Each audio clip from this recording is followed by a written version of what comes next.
Sing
We give you all the glory.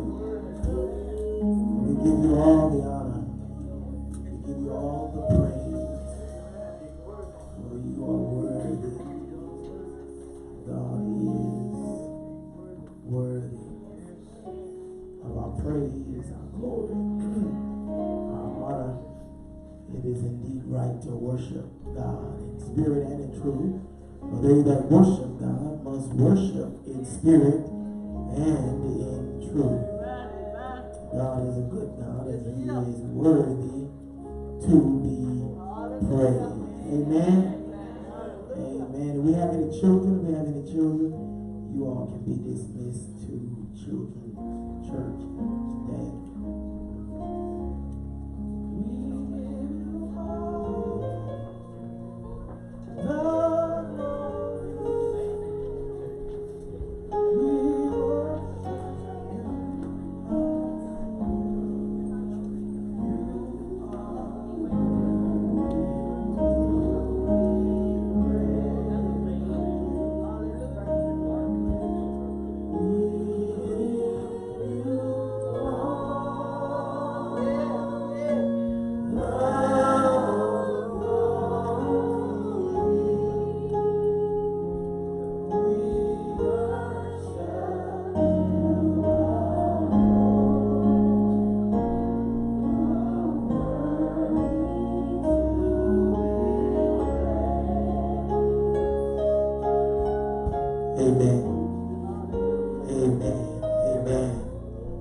Give you all the glory, all the honor, and all the praise, for you are worthy to be praised. Amen. I don't know what's going on, but we're going to go in Jesus' name. Amen. Amen. Mark chapter 16, Mark chapter 16, Mark chapter 16, Mark chapter 16, and we're going to start reading at the 7th verse. Mark chapter 16, reading at the 7th verse. Mark chapter 16. We're going to start reading at the 7th verse. Mark chapter 16.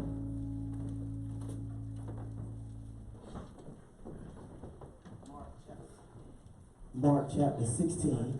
We're going to start reading at the 7th verse. Mark chapter 16. And we're going to read just one verse into your hearing. Verse 7, Mark chapter 16 and verse 7. The Word of God reads thus. I'm reading from the New King James Version, so it may differ slightly from yours. It reads, "But go, tell his disciples and Peter that he is going before you into Galilee. There you will see him as he said to you. But go your way, tell his disciples and Peter that he is going before you into Galilee. There you will see him as he said to you." Do me a favor, look at your neighbor and say, neighbor, and Peter. Somebody missed it. Somebody missed it. Find you another neighbor and say, neighbor. The sermon today is and Peter. You may take your seat. You may take your seat. Might we pray. Father God, we thank you for your loving kindness and your tender mercies. We thank you for this Resurrection Sunday and all that you have done for us, through us, and among us, coming up to this day. God, we thank you for your word, for it is eternal. It's lacking nothing. It's all fulfilling. We pray right now, God, that you would hide me behind the bloodstained cross of Calvary. Yes. And men, women, boys, and girls might not see me, but see you high and lifted up. Yes. For you said, if you be lifted up, you'll draw all men unto yourself. Do the drawing today, God. Have thine own way, for you are the potter, and we are but clay. Mold us and shape us after thine own way. Have your way in this place. Spirit of the living God, fall fresh. In Jesus' name we pray. Amen. Ushers, you may adjust yourselves. Have you ever felt like you failed God?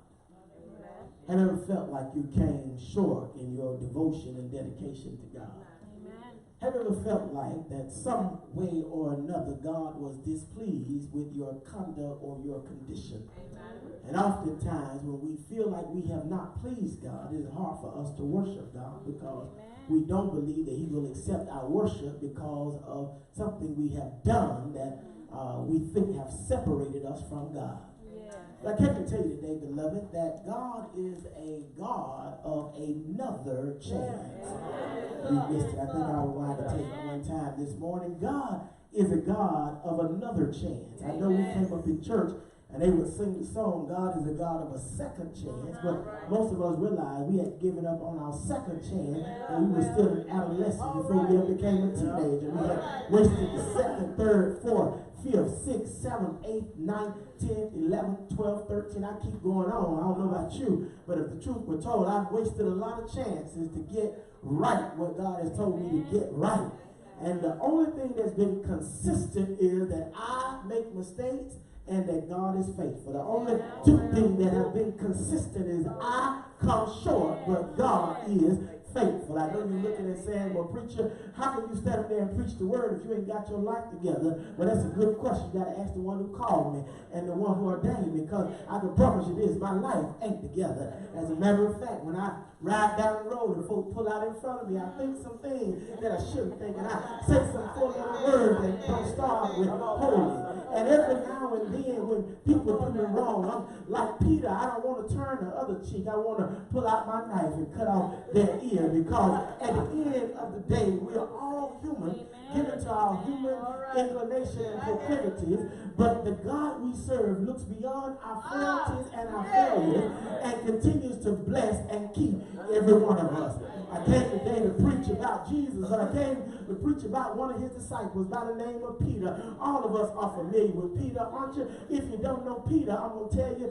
like I tell you every Sunday, you need to go to Sunday school. If you don't know who Peter was, you can learn about Peter in Sunday school. But Peter was one of Jesus' disciples. As a matter of fact, many believe he was one of his most beloved disciples. It was Peter, James, and John that were closest to him, that were there on the Mount of Transfiguration. It was Peter, James, and John that when he went in the Garden of Gethsemane, he left the 9 at the entrance and he took those 3 with him a thrown stones away and told them to watch as well as to pray. It was Peter when he asked them on the coast of Caesarea Philippi, whom do men say that I am? Peter stood up and said, thou art the Christ, Son of the living God.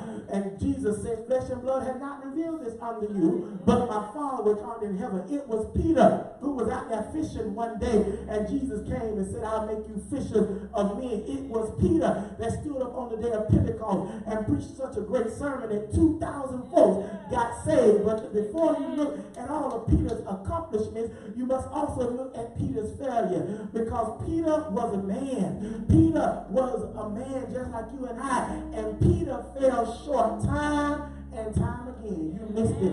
I think I preached to myself this morning. If we're going to look in the text, there are 3 quick things we see in the text, and I'll take my seat. The first thing we see in the book of Mark is that failures are not final. Look at yourself and say, failures aren't final. Oh, you missed it. You need to pat yourself and say, failures aren't final. As a matter of fact, you might have went yesterday and decided to celebrate 420 and thought to yourself you should have came to church today. It's all right. You celebrated yesterday. You had sense enough after you got through celebrating, put on some clean clothes, wash yourself, and come on to the house of worship, because failures aren't final. And don't beat yourself up because you celebrated 420, because some of us celebrated MacDog 2020 yesterday. Some of us went to the mall and spent money we didn't have to buy clothes that we couldn't afford to impress folk we don't like. So all of us have fallen short of the glory of God. But failures aren't final. Look in Mark chapter 14. Mark chapter 14. Mark chapter 14 verse 27. Mark chapter 14 verse 27. We're going to get out of here real quick. Mark chapter 14 verse 27. Watch what Jesus said. Then Jesus said to Peter, Jesus said to him, all of you will be made to stumble because of me this night. For it is written, I will strike the shepherd and the sheep will be scattered. But after I have been raised, I will go before you to Galilee. Peter said to him, even if all are made to stumble, yet I will not be. Jesus said to him, assuredly I say to you, that before that today, even this night, before the rooster crows twice, you will deny me 3 times. Looked at Peter, talked to Peter, and told him, Peter, I know what you're telling your folks. I know what you're telling your boys. I know you're trying to act like you all macho and say it in front of folks. But Peter, I came to tell you, brother, if I said you all gonna fail, you all gonna fail. You know how it is in your family when you got that one cousin that think they first name holy and last name goes, and they always got something to say to everybody about what they do or how they dress or what they are wearing, and they always got something to say, and you just say to yourself, if you had the Holy Ghost, it shouldn't tell you to shut up sometimes, shouldn't tell you to be quiet every now and then. We just over here trying to enjoy some Easter ham and collard greens, and here you are starting another year trying to separate the family, trying to cause confusion. And Peter stands up and tells him, I know all the rest of the boys won't forsake you, but I won't forsake you. Jesus came to tell even the holy rollers, you better check your halo before you start adjusting your halo. Talking about how far you're on your way to heaven enjoying your trip. You too shall fail. You too will do wrong. You too will stumble and slip up and sin. And don't think that something strange will happen to you. The Bible said that all have sinned and come short of the glory of God. But you know what happened? Y'all know we in the South, don't you? We in the good South. You know we in the old Dixie. And some folks take this verse and don't say all. They make it slang and say, y'all have sinned and come short of the glory of God. As if they are perfect. But I came to tell you, the Bible wasn't written in a southern slang or southern dialect. There is no why to start the verse. All have sinned and come short of the glory of God. From the back of the church to the front of the church. From the pulpit to the pew. From the pew to the choir stand. And everybody in between has failed God. Can we get that clear? You don't have to try to look like you got it all together, like you always been saved. The day ain't the day, and I don't know who you're trying to impress anyway, because look to your left and look to your right. Whoever you sit beside ain't got a heaven ahead to put you in. So ain't no reason for you to try to act like they can judge you anyway.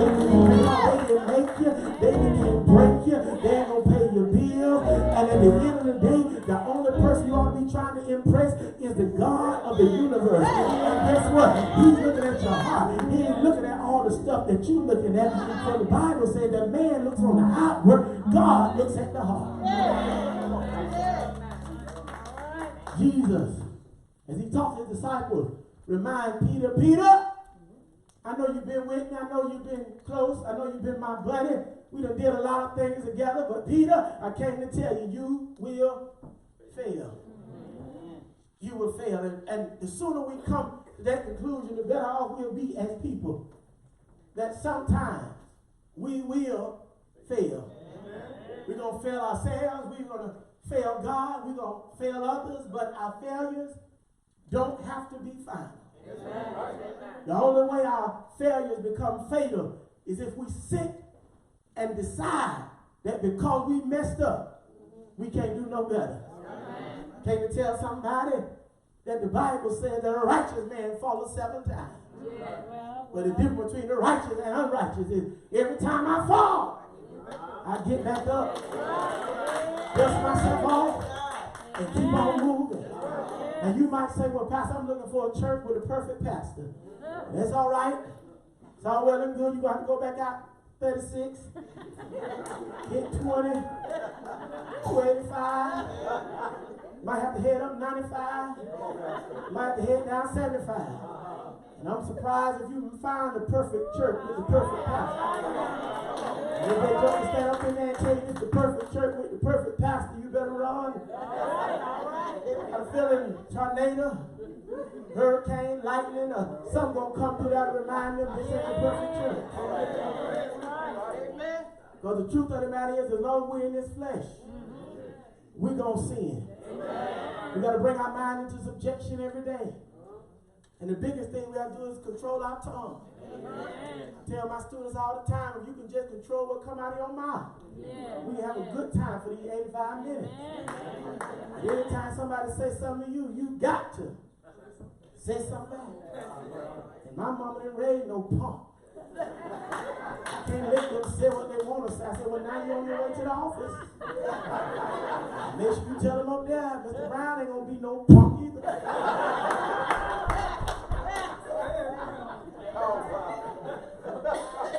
Then they want to say, well, can you have a little grace?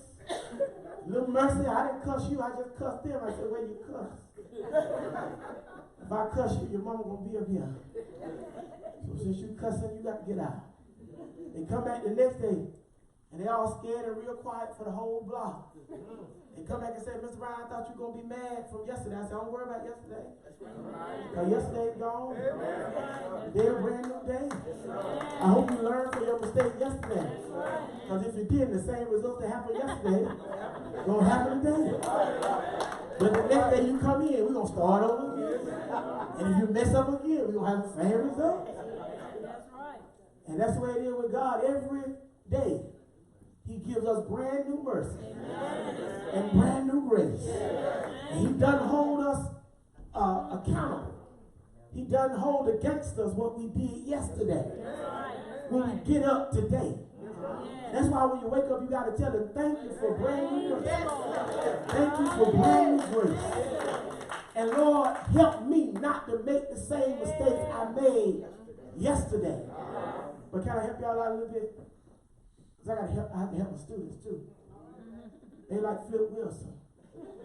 They like to say the devil made me do it. I have to tell them, no, that wasn't the devil, that was you. And you know what you like to do, you know where you like to go, you know what things tempt you, what things pull you away from God, and if you know, then you need to be avoided. That's right. Don't make no sense to make the same excuse every day. Pastor, I don't even know why I got high last night. I've been trying to put this weed down, man. I've been trying to put it. Well, where you went? Well, I went on my boy house last night. Okay, now what happened at your boy house? Oh, man, he smoked. He smoked every day. So what you trying to do? I'm trying to stop smoking. So where you going tonight? I'm going to my boy house. That's where I go. But what your boy do? He smokes every day. That's the problem. But you say you're trying to stop. I'm trying to stop smoking. But where you going? I'm going to my boy house. I said, okay, so you gonna stop smoking? And they puff, pass. And you gonna just say, that's right. Well, one day, I said, yeah, but ain't today. So what you need to do, probably stay at mama's house or find you another boy that ain't doing that, because as long as you going to the same place, around the same stuff, you can't say you really want to be free. Because only a dog returns to his own vomit.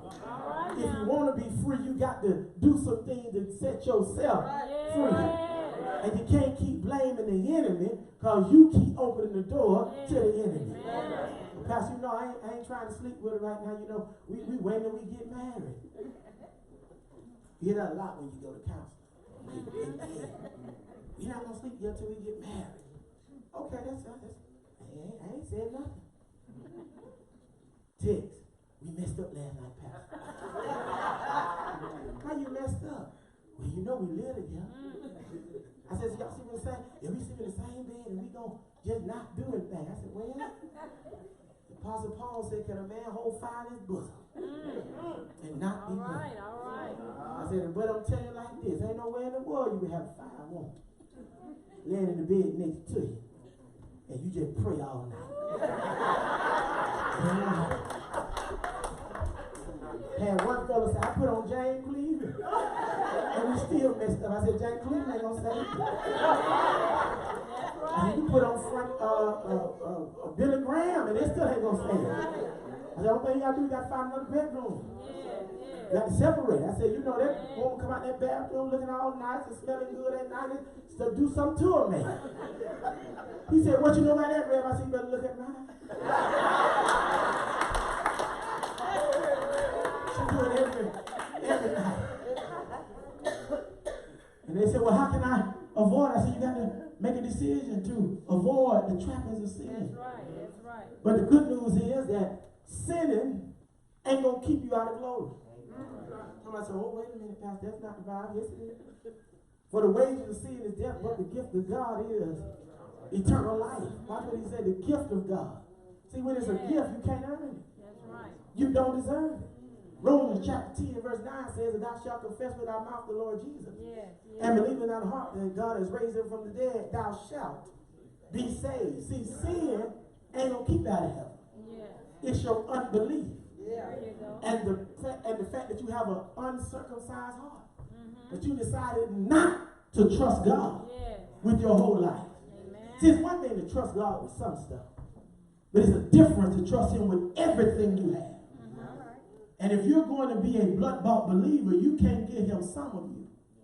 You've got to give him all of you. You got to give him your habits, your hang-ups, and your hookups. You got to give him all of you. You got to give him your trials, your tests, and your tribulations. You got to give him all of you. We're right here in the text. Right here in the text, we go down to verse 66. Go down to verse 66 and watch what happened to our boy Peter. Peter, the soon-to-be apostle Peter. Watch verse 66. Now, as Peter was below in the courtyard, one of the servant girls of the high priest came. And when she saw Peter warming himself, she looked at him and said, "You also were with Jesus of Nazareth." But he denied it, saying, "I neither know nor understand what you are saying." And he went on out the porch, and a rooster crowed. And the servant girl saw him again and began to say to those who stood by, "This is one of them." But he denied it again. And a little later, those who stood by said to Peter, "Surely you are one of them, for you are a Galilean, and your speech shows it." Then he began to curse and swear, "I do not know this man of whom you speak." A second time the rooster crowed. Then Peter called to mind the word that the Lord had said to him, "Before the rooster crows twice, you will deny me 3 times. And when he thought about it, he wept. You missed it. You missed it. You missed it. Watch here in the text. Peter, supposed to be a disciple, supposed to be one of the biblical giants, and here he is. Jesus just told you, not even 3 hours before, that you talking about you going to go with me to the grave, and you ain't even going to be bold enough to accept me in front of strangers. Right. Little girl, little child, ain't did nothing to you. Just say, "I think he was with Jesus."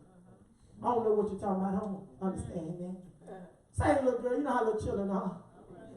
They just want to let it go. She done came back and said, "Yes, you are. You were with him." He said, "Now listen, little girl, go about your business.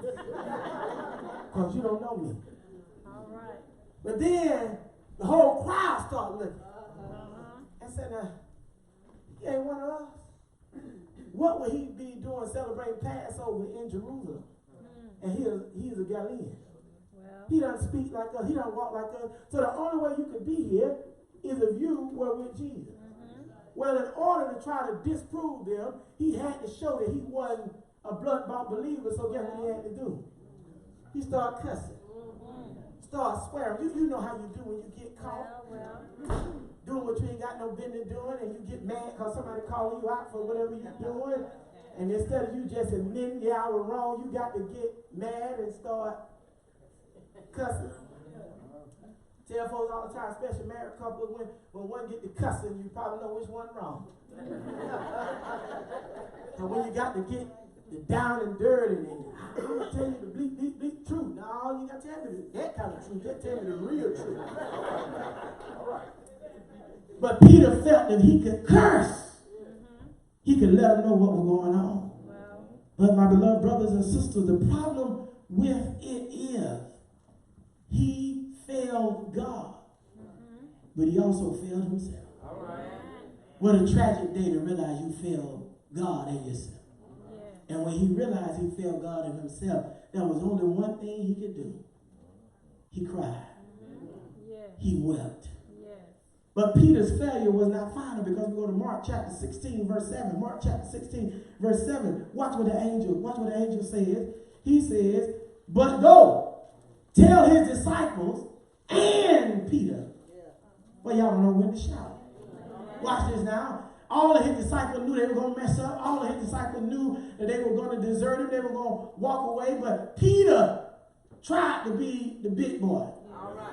Tried to be the big shot. And since Peter had fallen big time, Jesus had to reaffirm it. He didn't let Peter get misplaced. He didn't let Peter think that he had been so far away from him that he didn't still love him. He said, "Tell my disciples and Peter."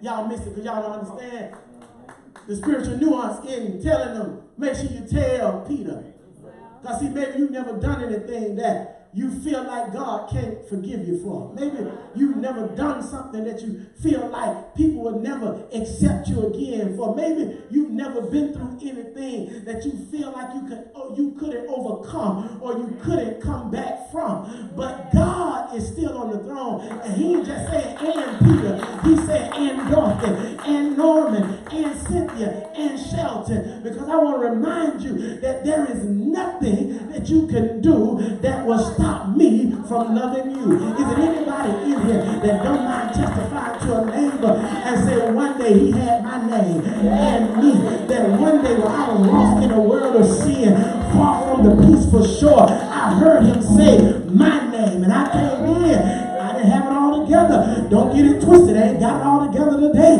but I still hear him calling my name. Even though I mess up time after time, he's still calling my name. Even though I don't do what I'm supposed to do, he's calling my name. Even though I mess up time after time, he continues to call my name. So not only do we know this failure ain't final, secondly, we got to notice that the Father is faithful. Say the Father is faithful.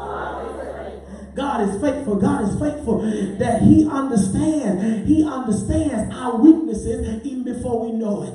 He knew how you were going to sin. He knew when you were going to sin. He knew how you were going to sin. And in spite of that, guess what he said? As soon as you get through doing what you do, I stand and I ask you to come unto me, all you that labor and are heavy laden, and I'll give you rest. Somebody said, well, Pastor, how many times is God going to forgive me? Jesus' disciples tried to test him and said, how many times do we forgive our neighbor who wronged us? 7 times? Jesus said 70 times 7. In other words, as many times as you fail, there is enough grace to restore you. As many times as you do wrong, there's enough grace to forgive you. The only thing you got to do is shake the dust off, stand up and say, Father, I have sinned and come show your glory. But today, I want to recommit myself to you. Today, I want to do it right. Today, I want to do what you call me to do. Is there anybody in here that don't mind being a living witness to tell a neighbor, I haven't always done what I was supposed to do. Haven't always been in the church. Haven't always dotted every I and crossed every T. I've been some places, done some things, smoked some stuff, drank some stuff, laid some places. But the God that I serve didn't let me die in my sin. He gave me enough time to get myself together. That's how faithful. That's how faithful God is. And he went to Calvary. Let him put nails in his hands. He went to Calvary. Let him put a stake through his feet. He went to Calvary. Let him hung him high, stretched him wide, and dropped him low. And when he looked through the corners of time and space, he saw you and I. And he knew that we would come down the aisle one day and say, I'm going to give the pastor my hand and God my heart. And we would walk out the church and we would still sin. We would walk out the church and still do wrong. And when he looked at the nails in his hand, he said, even though they still ain't got it together, I still die. Even though they continue to sin, I'll still die. Because one day, they're going to understand that I died not so they can live in sin, but I died so they can be free from sin. One day they're going to realize that I died so that when they get ready to open their mouth, they ain't got to say no cuss word. They can just say, Lord have mercy. The things I used to think, the things I used to say, the things I used to do, God done changed me. I'm not who I used to be. And that's why he died. Not for where you are now, but for where he wants you to be. Jeremiah said, you don't have to stay in the shape that you're in for the potter wants to put you back together again. You who are broken, stop by the potter's house. I know you said, Pastor, you don't understand. I want to serve God. I want to trust God, but sometimes serving God is too rough on me. It's too tough on me. it's too burdensome on me. I came to tell you it's okay. This road ain't easy. You ain't going to have many friends on this road. Folk going to call you a holy roller and want to be saint and all that stuff, but you got to look at them and tell them that this is not my home. I got a better home somewhere. And since I'm trying to get ready to go over there, I can do what I want to over here. But they're going to tell you, you don't look like you ought to be saved. You tell them, well, if he can save me with the way I look, just imagine what he can do for you. Because you've been looking saved a long time. Won't you get saved for real? No one who notice failures I found, I only notice the Father's faithful. But thirdly and finally, we notice fellowship is forever. Say fellowship is forever. Watch verse 14. Watch verse 14. Later he appeared to the 11 as they sat at the table, and he rebuked their unbelief and hardness of heart, because they did not believe those who were sent, who he had sent after he had risen. And he said to them, go into all the world and preach the gospel to every creature. He who believes and is baptized will be saved, but he who does not believe will be condemned. And these signs will follow those who believe. In my name they will cast out demons. They will speak with new tongues. They will take up serpents, and if they drink anything deadly, it will by no means hurt them. That they will lay hands on the sick, and they will recover. Verse 19, so then, after the Lord had spoken to them, he was received up into heaven and sat down at the right hand of God the Father. And they went out and preached everywhere, the Lord working with them and confirming the word through the accompanying signs. Amen. You missed the shout. You missed it. Watch this. Verse 14, he come in and said, I can't believe y'all. Sitting around the table, 11 of y'all, and you still don't believe what they done told you. I told you they're going to tear the temple down, and in 3 days I'll raise it up. I told you that I would get up out of the grave. And y'all 11 sitting around here talking about you don't believe. But the good news is he didn't stop with their unbelief. He said, I'm going to take your unbelief and I'm going to raise you. The fact that I'm going to use you in spite of your unbelief, in spite of your wavering, in spite of your fickleness, I'm going to use you to preach the gospel. He said, now get up, now that you've seen me, and go out into the hedges and the highways and the byways and tell men, women, boys, and girls what you have seen. And he said, and tell them that if they believe and are baptized, they shall be saved. But check this, if they don't believe, they shall be condemned. I got to preach for a little while because most of us been in church a while and we done got confused thinking baptism saves us. Baptism doesn't save you. Watch the text is tailored to teach us. Watch right here in verse 16. He says, he who believes and is baptized will be saved, but he who does not believe will be condemned. The portion of the text that is most important is not the baptism, it is the belief. He said because if you believe, the next course of action is to be baptized.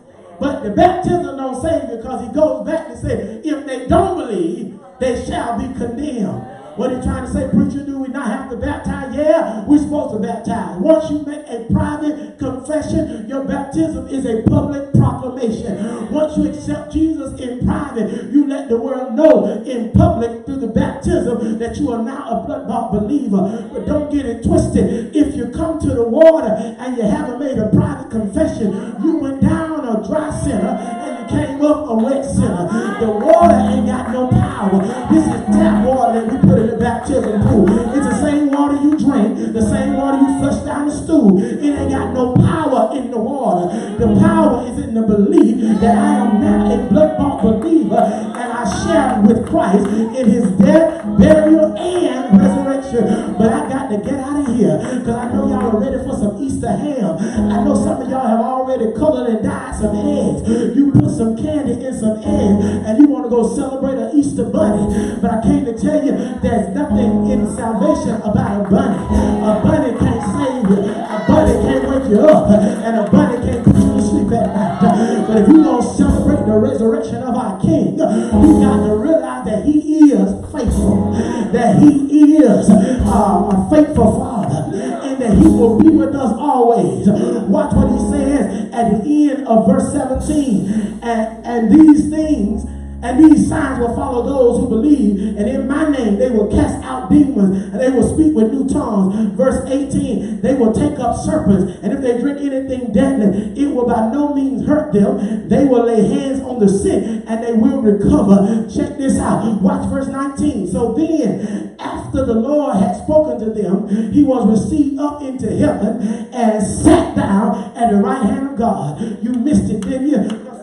I used to work with my granddad. He used to make you work, and he would make you do yard work, and he would make you do stuff, and anytime he would see us sitting down, he said, boy, you can't sit down because we still got work to do. You can't sit down until the work is finished. You sitting down gonna make you even more tired. If you ain't working right now, just keep standing there walking, because if you sit, you're gonna get tired. So we couldn't sit down until the work was finished. And most days, if you went out in the hot sun with my dad or my granddad, those were some work horses. They wanted to work from the time the sun came up to the time the sun went down.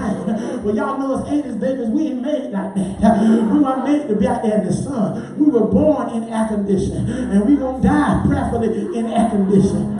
We would go outside, and they want you to work that long hours, and I'd sneak back in the house and try to get me some cold water and catch me some of that air. But you know, Mom and Grandma would say, now you ain't gonna be going in and out of this house. You better fix yourself and find out where you're gonna be. So most times we have to be out there cutting the grass, trimming the hedges, and raking the yard. But oh, it was so good when you looked over yonder sky and you saw the sun starting to set, because you said to yourself, we don't work all day long, but when the sun sets, when the sun goes down, we gonna finally be able to sit down. After a while, somebody missed it because you've been working for a long time. But Jesus said, when the work is done, I'm going to go sit down at the right hand of God, the Father Almighty. And from thence, he shall come to judge the quick and the dead. Somebody said, Pastor, I don't know what it means for him to sit down. What does that mean? That means everything you ever need for him to do, he's already done it. He ain't got to get up and come see about you. He ain't got to get up and come out of hospital. I remember the deacons used to pray, go by the hospital and go by the convalescent home. But then I heard a preacher say, he ain't got to go there because he's omnipresent. He's everywhere at the same time. Anytime you say go somewhere, he finds himself bumping into himself. Everything I ever needed, he's already done it. And he sat down at the right hand of God the Father Almighty. I know you say, preacher, what does this message have to do with me? I came to tell you that if you're in the shape that Peter was in, and you don't know Jesus in the free part of your sin, or maybe you strayed away and you want to know him better, today is your day. I'm going to finish this sermon. An old lady, son, blessed her with a new 65-inch smart TV. She was so excited about the smart TV. When he brought it in, he told her, Mama, you can say whatever you want to watch, and the TV will turn to the channel for you.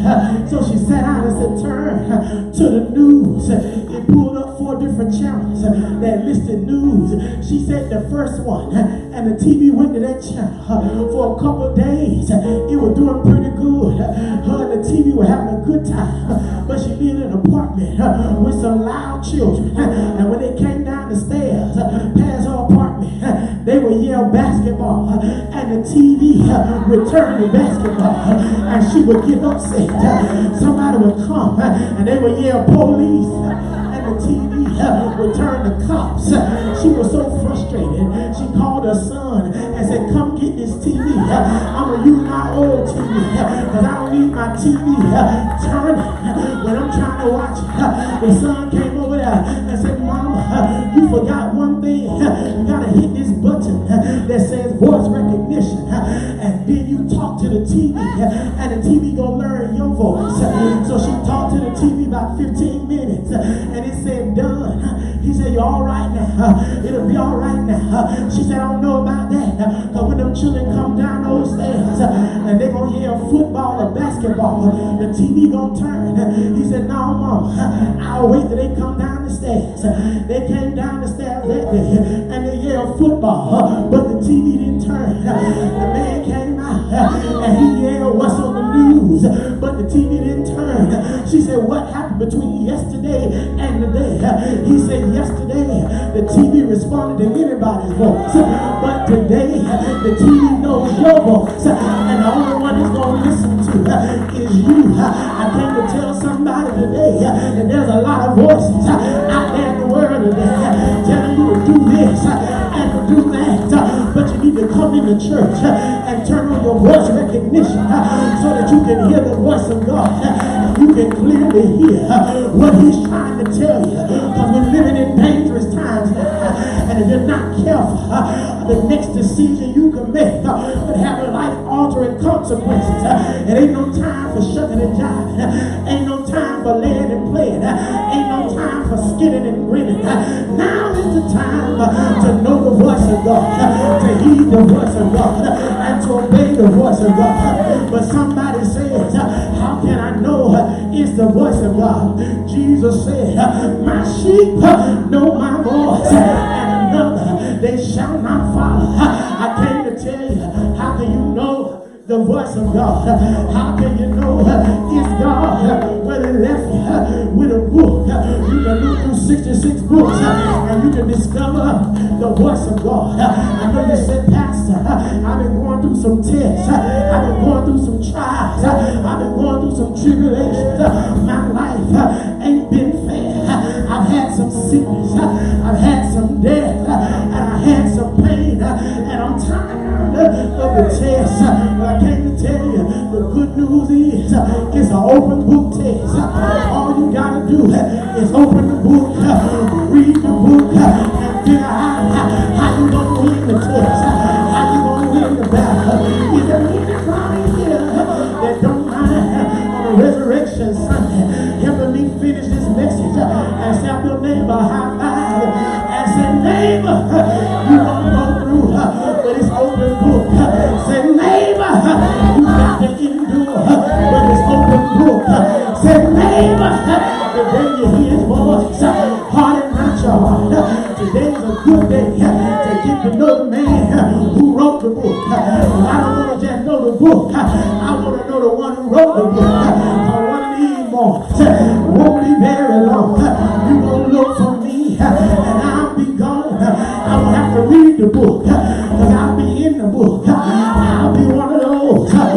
These are they which have come out of great tribulation. They have washed their robes in the blood of the Lamb, and they come out white as snow. Now I don't have no wings, because angels have wings. But I'm going to walk the streets of glory. I'm going to walk the street paved in gold. I'm going to be there. I want that. Will you be there? Lord have mercy. Can you tell somebody, no matter how lost you think you are, no matter how bad you think you've done, that God is still standing and he's still calling your name, calling you to a life of salvation, free from sin, free from guilt, and free from shame. I know you say, Pastor, you don't know what I have done. Ain't never got to know. You ain't got to confess it to me. I don't have a heaven or hell to put you in. Only one that needs to know already know. And the fact that he let you see today is an indication that whatever you did wasn't enough to take you out. So you can still get it right. today.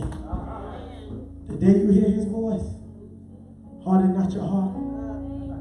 Maybe you're here today and you don't know Jesus Christ in the free pardon of sin. Maybe you're here today and you don't know if you will spend eternity in heaven.